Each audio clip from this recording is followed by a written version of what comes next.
Selamat datang kembali di channel Bar 71. Terima kasih karena teman-teman masih setia mengunjungi channel ini. Semoga kalian semua tetap sehat dan dalam lindungan Tuhan Yang Maha Kuasa. Kali ini saya akan mengulas cerita film India lagi berjudul Nanga Elam Apave Apadi. Nanga Elam Apave Apadi adalah sebuah film India komedi drama romantis yang dirilis tahun 2014. Disutradarai oleh Nageswara Reddy dan dibintangi Machu Wisnu dan Hansika Motwani. Sebelum dilanjutkan, saya ingatkan teman-teman agar jangan lupa subscribe, klik loncengnya, like, dan tinggalkan komentarnya.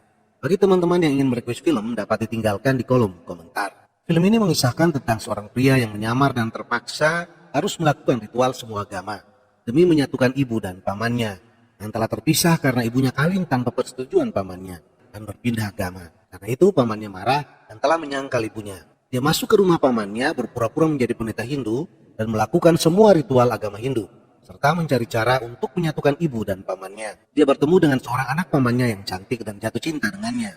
Film ini juga memiliki adegan perkelahian yang cukup seru. Bagaimana kisah lengkapnya? Mari kita mengulasnya.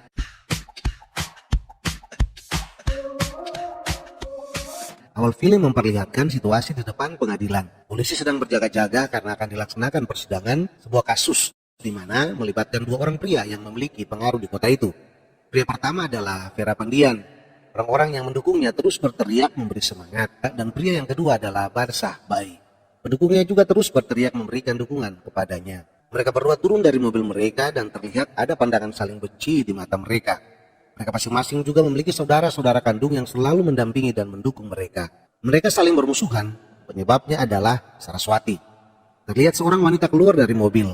Saraswati adalah adik dari Vera Pandian. Sejak kecil, mereka tidak memiliki ibu, karena itu Vera Pandian mengurus Saraswati sejak kecil seperti seorang ibu. Dia mendidiknya dengan sangat baik. Dia telah merencanakan pernikahan untuk adiknya, tetapi adiknya mencintai Barsah Bai. Takut berterus terang kepada kakaknya, karena pacarnya Muslim, dia kawin lari dengan Barsah Bai. Menjadi Muslim ikut suaminya. Mendengar itu, ayah mereka meninggal dunia. Vera Pandian tidak tahan kehilangan ayahnya, dia memotong kaki Barsah Bai. Karena marah kehilangan kakinya, untuk mendapatkan harta milik Saraswati, dia menggugatnya ke pengadilan.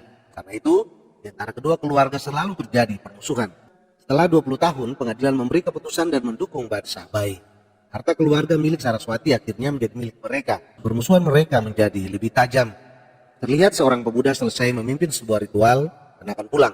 Dia didatangi dua temannya dan katakan kepadanya, pacarnya dibawa oleh pemuda bernama Sulaiman ke pub, dan mereka bersenang-senang di sana. Dia menjadi marah. Siapa Sulaiman yang mereka bicarakan? Kita lanjutkan ceritanya. Di bab terlihat seorang pemuda sedang bergoyang dengan seorang wanita. Dia adalah Sulaiman, jagoan kita pada film ini. Besoknya di kampus, si pria yang memimpin ritual agama kemarin bersama teman-temannya menghampiri Sulaiman dan teman-temannya. Dia marah-marah karena Sulaiman bersama wanita yang disukainya. Dari percakapan yang terjadi diketahui ternyata mereka tidak berpacaran. Orang teman Sulaiman memancing emosi pria itu, dia marah dan memukul dengan sebatang kayu. Temannya pura-pura kesakitan. Sulaiman berteriak memanggil polisi dan ambulans. Pria itu dan teman-temannya ketakutan dan mereka lari. Sulaiman dan teman-temannya tertawa senang. Ternyata temannya tidak apa-apa. Terlihat Barsah Bai dan saudara-saudaranya gembira karena mereka menang dalam persidangan. Tapi istrinya terlihat sedih. Sulaiman muncul. Dia adalah anak dari keluarga itu. Sulaiman melihat kesedihan di wajah ibunya. Dia bertanya kepada ibunya. Ibunya berdiri dan diam saja. Sulaiman ikut bertanya apa yang diinginkan istrinya. Saraswati menjawab dia menginginkan saudaranya. Dia melanjutkan, lupakan perselisihan ini dan mari kita hidup bahagia bersama. Semua saudara iparnya marah dan pergi. Mereka masih belum menerima saudara mereka dipotong kakinya. Suaminya juga demikian, dia menangis dan pergi. Sulaiman menyusul ibunya, Saraswati. Saraswati bilang ke Sulaiman, dia berharap suatu hari paman dan ayahnya akan berbaikan. Namun dengan keputusan pengadilan ini, harapan itu menjadi tidak mungkin. Sulaiman menghibur ibunya dan bilang suatu waktu Tuhan pasti mempersatukan mereka. Serombongan pria menegur seorang petugas pemerintah yang sedang mengukur sesuatu. Rupanya dia sedang mengukur untuk membuat saluran perpipaan untuk air bagi masyarakat di situ. Dia bilang bahwa dia melakukan atas perintah Tuan Vera Pandian. Mereka marah dan menendangnya. Mereka kemudian akan membunuhnya. Untunglah Vera Pandian datang dan menendang pria yang akan membunuh petugas pemerintah itu. Dia terlempar. Vera Pandian menghampiri mereka dan hampir memukul pemimpin rombongan itu. Dia katakan, jangan ikut campur dalam masalah saluran air. Dia mengancam mereka dan kemudian pergi.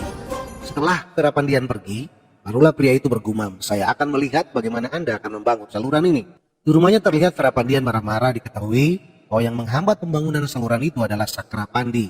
Dia juga marah-marah kepada pengacaranya karena mereka kalah dalam persidangan.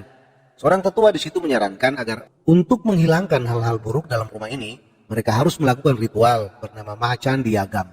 Setelah itu, semuanya akan baik-baik saja. Istrinya menyetujui dan Veerapandiyan mengiyakan.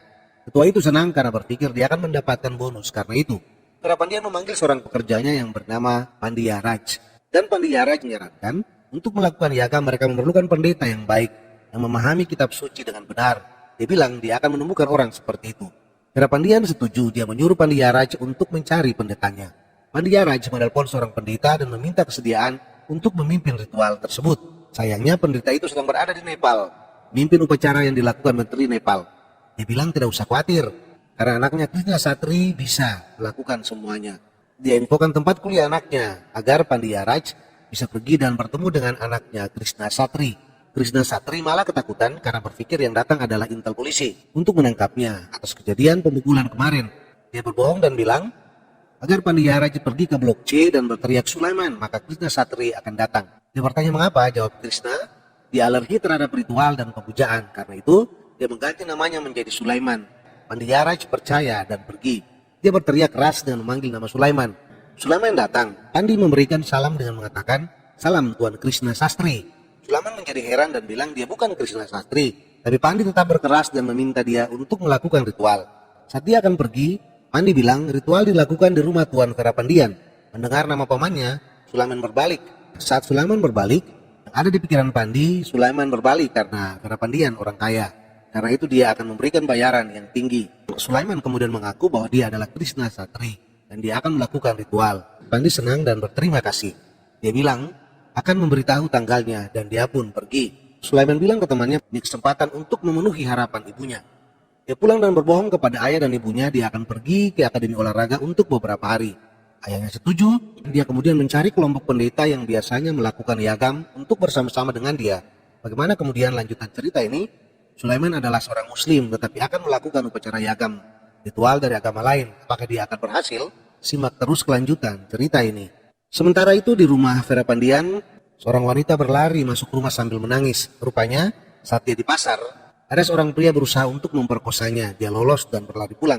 Veerapandiyan menyuruh anak buahnya untuk membawa pria itu. Saat anak buahnya balik bersama pria itu, bersamaan Sulaiman tiba dengan rombongan pendetanya dan mereka menyaksikan pria itu dipukul. Namun Sulaiman ketakutan dan akan pergi, tetapi Sulaiman menahannya. Pria itu kemudian dicukur sampai botak. Veerapandiyan bilang, hari ini hanya kepalamu yang botak. Jika masih menyentuh gadis lagi, kepalamu yang akan dipenggal. Pria itu kemudian disuruh pergi. Pandi memperkenalkan kelompok pendeta yang baru tiba kepada Veerapandiyan. Sulaiman memberi salam dan dia hampir mengucapkan salam muslim. Mereka terkejut tetapi dia mampu bersilat lidah sehingga situasinya bisa diamankan. Pandi juga memperkenalkan Veerapandiyan. Sulaiman menatap pamannya dengan perasaan senang karena sudah 20 tahun barulah dia melihat pamannya. Dan mereka kemudian diantar ke kamar mereka. Pandi kemudian memanggil anaknya Aparna untuk diperkenalkan kepada Sulaiman dan teman-temannya. Sulaiman dan temannya sangat terkejut dan menyembunyikan wajah mereka karena Aparna ternyata teman kuliah mereka. Dari situ spontan menyapa, "Hai Sulaiman." Sulaiman memberikan isyarat agar Aparna diam. Mereka kemudian dikenalkan kepada Aparna. Aparna pura-pura tidak mengenal mereka. Pandi menyuruh anaknya untuk meminta berkat kepada Krishna Sastri. Saat Aparna memegang kaki Sulaiman, dia mencubitnya. Sulaiman terkejut menahan perih. Aparna memberikan minuman untuk Sulaiman dan temannya. Sulaiman memohon agar Aparna jangan memberitahu siapapun tentang mereka. Aparna mengiyakan dan berjanji. Sementara itu di rumah Sakrapandi, mereka marah-marah karena pria yang dicukur botak ternyata saudara mereka. Mereka marah-marah dan berencana untuk membalas. Terlihat seorang gadis cantik sedang menyalakan pelita-pelita di rumah Veerapandiyan. Sulaiman dan seorang temannya tiba. Mereka terkagum-kagum melihat gadis cantik itu. Mereka penasaran karena tidak bisa melihat wajah gadis cantik itu. Saat si gadis akan pergi, temannya bersiul dan gadis itu berbalik. Wow, dia memang cantik. Sulaiman terpana dengan wajah cantik si gadis. Dari situ terlihat marah dan menghampiri mereka. Mereka berdua saling menuduh karena siulan itu. Dia marah-marah dan kemudian pergi. Sulaiman mengagumi kecantikan gadis itu, tetapi temannya mengingatkan bahwa jangan sampai mereka menjadi botak karena itu. Ritual akan dimulai. Sulaiman terlihat kebingungan karena bagaimana mungkin seorang muslim akan memimpin ritual Hindu. Teman-teman dari kelompok pendeta yang dia bawa mulai melakukan ritual. Sulaiman mengikuti tetapi terlihat dia salah mengucapkan mantra. Hal ini diperhatikan Sarmila, gadis cantik anak pamannya itu. Dia kemudian mencurigai ada yang tidak beres. Sarmila menemui Sulaiman dan meminta agar dia bisa mengucapkan ayat-ayat dari kitab suci Weda. Tetapi dengan kecerdikannya Sulaiman dapat lepas dari situasi itu dan dia pun pergi. Nah, Sarmila menemui kelompok pendeta teman-teman Sulaiman dan meminta agar saat ritual sedang berjalan, dia akan memberikan isyarat dan mereka berhenti, sehingga jika Sulaiman sendiri mengucapkan, akan tertangkap basah bahwa dia salah mengucapkan ayat suci Veda. Saat ritual sedang berlangsung, Sarmila menumpuk pahanya dan mereka semua berhenti. Tapi Sulaiman juga ikut berhenti. Beberapa kali itu terjadi. Sarmila tidak mau kalah. Dia kemudian menyarankan kepada ayahnya agar pendeta lain berhenti untuk sementara dan biar Krishna Sastri saja yang memimpin. Di luar dugaan, Sulaiman bisa memimpin seluruh ritual sampai selesai. Namanya heran dan bertanya, bagaimana Anda bisa mengucapkan mantra itu dengan benar? Sulaiman bilang dia sudah menduga hal ini akan terjadi. Karena itu dia semalaman menghafal semua mantra itu dengan benar. Paman-paman Sulaiman dari ayahnya datang ke depan rumah Veerapandian. Mereka melihat tanah milik Saraswati yang sudah mereka menangkan. Sulaiman sebagai Krishna Sastri sedang memimpin ritual. Dia sangat terkejut saat melihat ketiga pamannya di luar. Kambing yang mereka bawa berlari dan memasuki rumah Veerapandian. Sulaiman dan temannya keluar untuk bersembunyi. Sayangnya kambing itu malah menghampiri mereka. Kedua paman dari ibunya keluar juga karena melihat tiga saudara dari Badsah Bai. Mereka berlima ketemu dan berkelahi. Sulaiman melihat tetapi tidak bisa berbuat apa-apa. Mereka kemudian diusir dan pergi. Terlihat Veerapandian dan saudara-saudaranya senang karena pembangunan saluran air berjalan dengan baik. Mereka percaya itu terjadi karena doa-doa yang dilakukan dalam ritual oleh Krishna Sastri. Seorang pendeta temannya menyuruh Sulaiman untuk menaburkan air suci ke seluruh rumah. Sulaiman melakukan itu dengan mulai menaburkan air suci. Dia tidak sadar memasuki kamar Sarmila. Air itu kena Sarmila yang dia terkejut dan saat berbalik, handuk yang dia pakai terjatuh. Sebuah pemandangan indah terlihat oleh Sulaiman.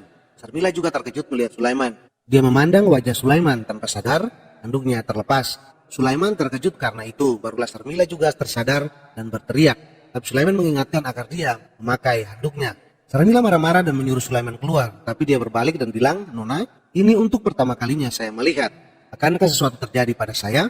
Dia terlihat menggoda Sarmila. Sarmila marah dan melemparnya. Terlihat Sulaiman duduk sambil membayangkan apa yang baru dia lihat. Teman pendetanya datang dan bertanya, "Apa yang kamu lihat di langit?" Sulaiman bilang, "Saya baru saja melihat bulan yang telanjang." Bersamaan Sarmila datang, dia marah dan mengejar Sulaiman. Kakinya tersantuk di karpet, dia akan jatuh. Untunglah Sulaiman meraihnya. Tepat waktu mereka berdua jatuh, dan dengan tidak sengaja Sarmila mencium Sulaiman. Sulaiman melihat foto ibunya yang diletakkan di gudang. Dia mengambilnya dan digantungkan di ruang tamu. Saat dia melakukan hal tersebut, Sarmila melihatnya. Waktu bersamaan pamannya Veerapandian datang. Dia sangat marah melihat foto Saraswati di situ. Dia berteriak dan semua orang datang. Dia bertanya, "Siapa yang menaruh foto di situ?" Semua orang diam. Dia kemudian menyuruh untuk membuang foto itu. Sulaiman yang melihat foto ibunya dibuang hanya bisa meneteskan air mata. Veerapandian bertanya lagi, "Siapa yang meletakkan foto itu?" Sulaiman maju dan akan mengakuinya, tapi bersamaan Sarmila katakan bahwa dialah yang meletakkan foto itu. Ayahnya marah-marah dan pergi.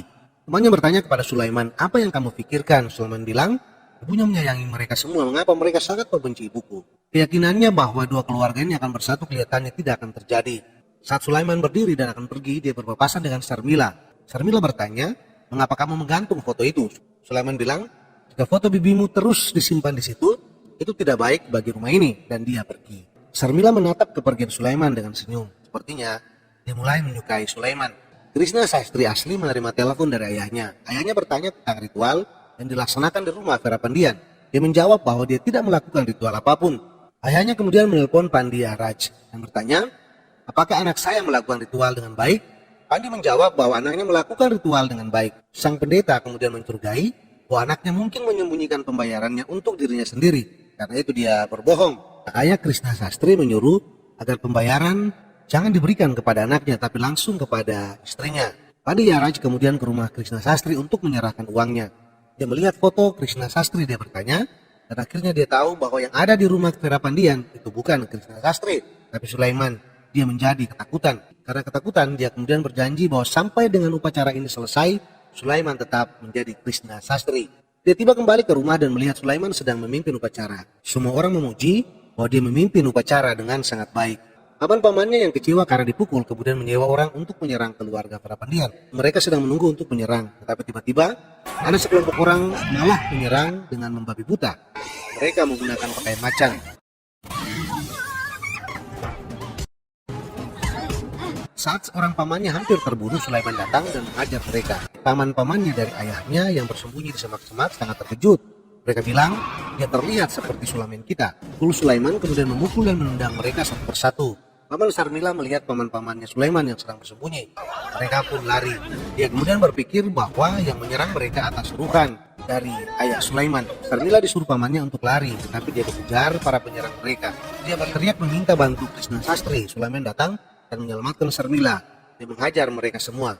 Paman Sarmila kemudian melaporkan kepada Verapandian bahwa Barsah yang menyuruh orang-orang untuk membunuh mereka. Verapandian marah dan dengan anak buahnya akan menyerang orang tua Sulaiman.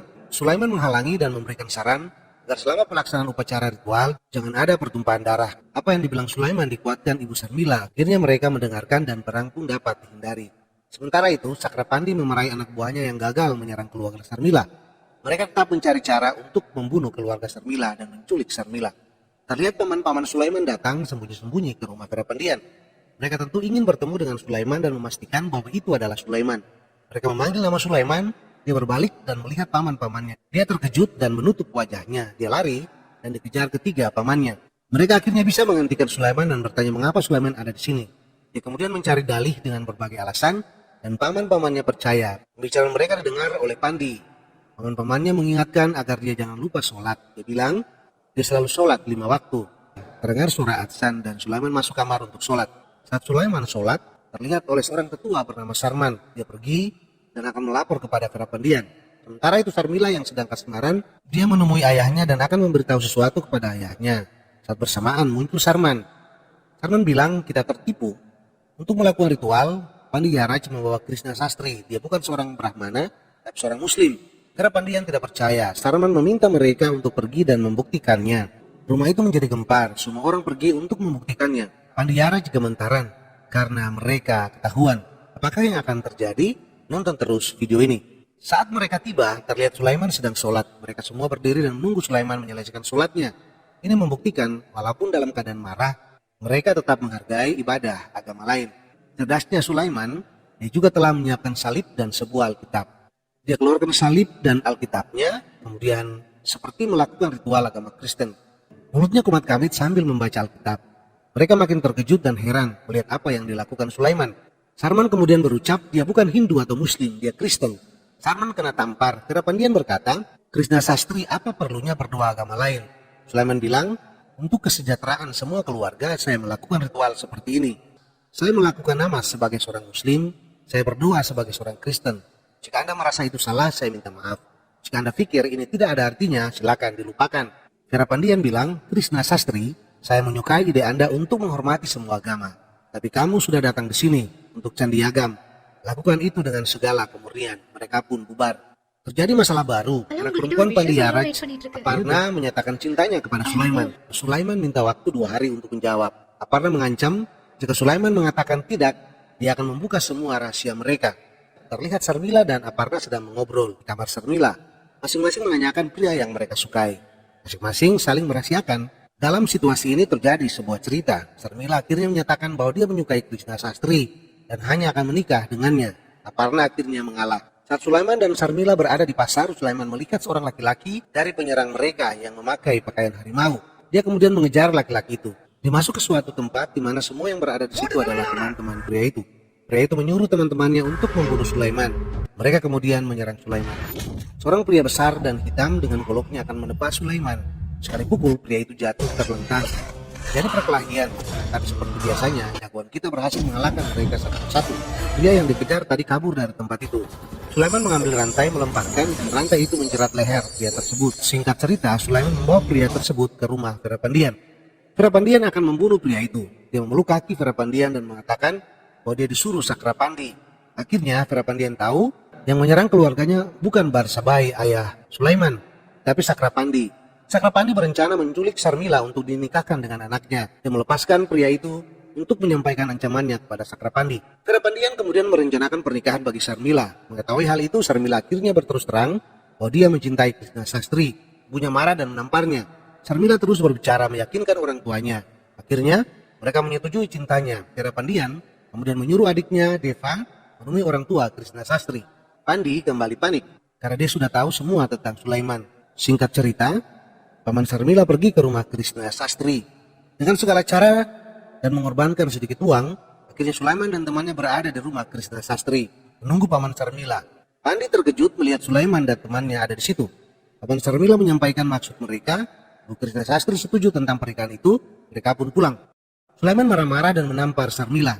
Dia marah karena Sarmila berterus terang kepada ayahnya tentang cinta mereka. Sarmila bilang, apakah kamu tidak mencintai saya? Sulaiman akhirnya membuka semua rahasia di depan Sarmila. Dia bilang, dia bukan Krishna Sastri tetapi Sulaiman. Sarmila sangat terkejut. Percakapan mereka juga didengar oleh teman-teman pendeta yang melakukan ritual bersama dia. Sulaiman melanjutkan, saya putra Saraswati bibimu. Saya ingin mengurangi kemarahan paman untuk menyatukan kedua keluarga. Saya masuk ke rumah ini. Saya tidak punya niat untuk mencintaimu. Pernikahan ini tidak akan terjadi. Lupakan. Dengan tegas Sarmila bilang, itu tidak mungkin bagi saya. Aku mencintaimu ketika tidak tahu siapa kamu. Sekarang saya tahu siapa kamu. Bagaimana saya akan melepaskan kamu. Pernikahan ini akan tetap berlangsung, titik. Para pendeta yang sedang menguping memberikan support dan bilang, Tuhan memberkatimu. Mereka menghampiri Sulaiman dan Sarmila. Sulaiman meminta maaf kepada mereka. Mereka melanjutkan, jika Anda ingin kami maafkan, kamu harus menikah dengan Sarmila. Jangan katakan apapun. Mereka kemudian menyatukan tangan Sulaiman dan Sarmila. Bukti dukungan mereka kepada pasangan ini. Pendeta bilang, tidak akan ada yang bisa memisahkan kalian berdua. Sulaiman datang menemui orang tua Krishna Sastri, menjelaskan semua permasalahannya, dan meminta bantuan mereka untuk dapat mendukung rencana pernikahan ini. Singkat cerita, proses peminangan kemudian terjadi dan pernikahan pun dipersiapkan. Sulaiman kemudian mengatur strategi agar ibu, ayah, dan keluarganya bisa ada di pernikahan.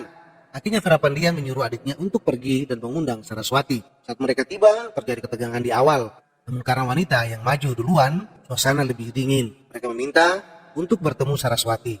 Saraswati datang dan menangis bahagia melihat kehadiran saudara-saudaranya. Saat mereka di sana, Pandiyaraj melihat foto Sulaiman.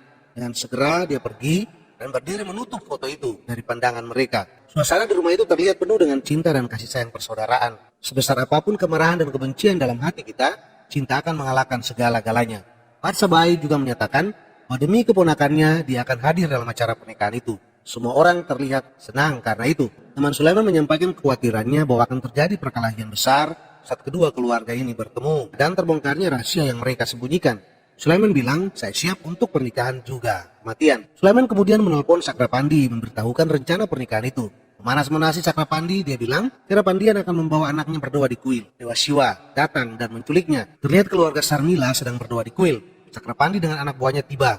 Mereka menunggu untuk menyerang Verapandian dan menculik Sarmila. Jadi perkelahian, mereka berusaha untuk menculik Sarmila. Sulaiman tiba di situ. Dia menyuruh temannya untuk menelpon ayahnya dan bilang bahwa dekat kuil Siwa, Sulaiman diserang dan dipukul seseorang. Disengaja memancing agar ayahnya juga datang ke situ. Mereka datang dan melihat bukan Sulaiman yang diserang, tetapi Verapandian. Mereka akan pergi. Saraswati memohon agar mereka membantu saudaranya. Akhirnya mereka pergi dan membantu. Sulaiman sangat senang karena itu. Ayah dan pamannya kemudian membantu menghajar anak buah Sakrapandi. Adik-adik Verapandian dan Verapandian menjadi senang juga melihatnya. Parsabai kena sabetan golok. Sulaiman marah dan ikut bergabung menghajar anak buah Sakrapandi. Mereka kemudian berusaha menculik Sarmila. Sulaiman terlempar dan pamannya spontan menolong saudaranya. Ini membuktikan bahwa ikatan kasih sayang adik dan kakak tidak akan pernah hilang walaupun amarah sebesar apapun. Anak Sakrapandi menyabit Sulaiman dengan golok. Ibunya berteriak, Sulaiman, Sulaiman. Dan pamannya memanggil Krishna Sastri. Pamannya berbalik dan memandang Saraswati. Wanita-wanita yang lain di situ juga terkejut dan terheran-heran. Verapandian bertanya, siapa Sulaiman? Ibunya bilang, itu anakku saudara. Verapandian dan istrinya sangat terkejut mendengarnya. Terlihat Sulaiman masih menghajar anak buah Sakrapandi. Ibu Sulaiman melanjutkan, dia keponakanmu saudaraku. Sulaiman menghajar mereka semua dan mereka kabur. Sekarang dia harus berhadapan dengan pamannya. Pamannya berteriak, Krishna Sastri. Sulaiman memegang tangan ibunya mendekat ke pamannya. Pamannya menarik bajunya dan bilang, Krishna Sastri, mengapa Anda membohongi kami seperti ini? Sulaiman bilang, ibu saya tidak mengajari saya untuk berbohong kepada Anda, tapi mengajari agar saya mencintai keluarga Anda. Mendengarnya, Verapandian melepas tangannya. Kesalahan apa yang dilakukan ibuku paman? Dia memang mencintai pernikahannya. Jika seseorang melakukan pembunuhan, dia akan dihukum 14 tahun. Tapi ibuku telah dihukum selama 22 tahun. Saya tidak mampu menahan rasa sakit ibu. Karena itu, saya datang ke rumah paman. Saya tidak bermaksud berbohong, hanya ingin menyatukan dua keluarga ini. Hambatan yang terjadi bukan kasta dan agama, tapi ego. Maafkan ibuku paman. Lidah semua orang tercekat dan diam. Mereka menjadi sadar akan kesalahan mereka, terlebih paman dan ayah Sulaiman. Verapandian memegang tangan Sulaiman. Ibunya menangis melihatnya. Dia membelai rambut Saraswati dan memeluk saudara perempuannya, yang sebenarnya dia rindukan selama 22 tahun ini. Mereka saling berpelukan dan menangis bahagia. Verapandian pergi memegang tangan iparnya Parsabai. Mereka saling tersenyum dan berpelukan. Hancur lebur seluruh rasa marah dan dendam karena cinta persaudaraan yang lebih kuat. Sulaiman tersenyum bahagia. Keluarga mereka bersatu kembali dan film pun tamat. Terima kasih bagi teman-teman yang masih setia menonton video ini sampai selesai. Pesan penting untuk kita semua, perbedaan agama ataupun ras bukan penghalang untuk hadirnya cinta. Cinta dan kasih sayang akan mempersatukan semua orang di dunia ini tanpa membedakan agama, suku, ras, dan golongan, bahkan dari mana dia berasal. Sampai jumpa di video berikutnya.